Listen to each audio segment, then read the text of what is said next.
Մերձավանի արյունոց սպանության գործով կալանավորված Նարեկ Օհանյանը մանրամասն ցուցմունք է տվել, հերքել իր մասնակցությունը, հայտարարում է Օհանյանի փաստաբանը։ Քննչական կոմիտեի նախագահի հարցազրույցից պարզ դարձավ, որ Նարեկ Օհանյանը ցուցմունքներ չի տվել, մինչդեռ կրկնում է, որ Նարեկ Օհանյանը տվել է մանրամասն ցուցմունքներ, նկարագրել իր ամբողջ շարժը դեպքին նախորդող պահին, դեպքի պահին եւ դեպքից հետո,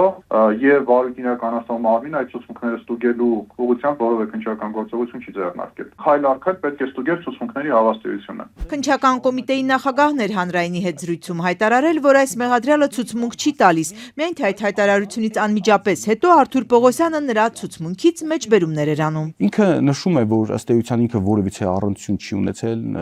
հրաժարվում է ցուցմունք տալուց, սակայն մի հանգամանք է նշում այն հարցին, թե օրինակ ինչպես հայտնաբերվեց այդ հանցագործության կատարող անձի հագուստները իրեն պատկանող շինությունում,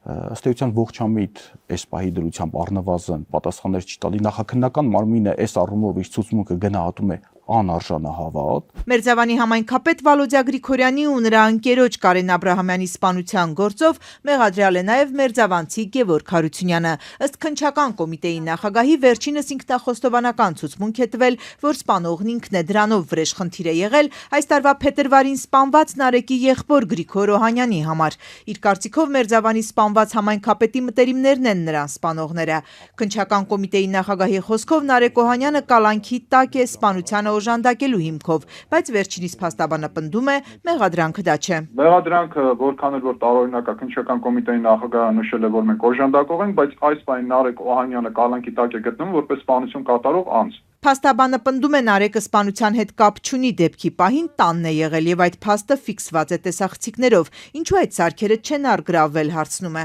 Կան բազմաթիվ տեսախցիկներ, որոնք արձանագրել են իր շարժը։ Կոմիտեի նախագահը չի անդրադառնում հարցին, թե ինչու չի ստուգվում տեսախցիկների բովանդակությունը։ Արթուր Պողոսյանի խոսքից հասկանում ենք սակայն, որ գիտեն, թե ինչ կա այդտեղ։ Այլ ուրեկությունը ապահովելու համար ինքը մշտապես գտնվել է տանը, ընդ որում նաև տեսախցիկների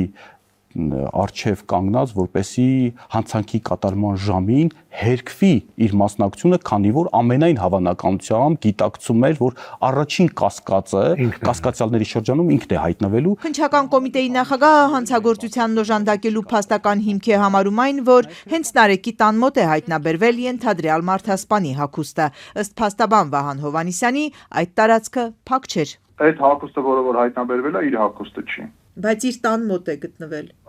Տան մոտ, որը պարսպապատված չէ եւ հասանելի է ցանկացած անձի համար։ Փաստաբան Հովհաննիսյանը վստահ է Նարեկ Օհանյանն ի սկզբանե նշանակվել է մեղավոր եւ այժմ իրավապահները փորձում են ապացույցները հարմարեցնել մեղադրանքին։ Իսկ քննչականը մի հանգամանք է ընդգծում կրակոցներից 1 ժամ առաջ Նարեկ Օհանյանը իր տան տարածքում կրակ է վառել նույն տարայի մեջ, որում հետո կիսայրված հագուստն են հայտնաբերել։ Մերձավանի վերջին սպանությունը իրավապահները նախորդի շարունակությունն են համարում։ Ընդդիմադիր Վալոդյա Գրիգորյանի ու ԿՊԱ-կան նախկին համայնքապետ Ախտոյանի միջև հակասությունների մասին Մերձավանում շատերն են խոսում, Օհանյանները Ախտոյանի զարմիկներն են։ Ամենայն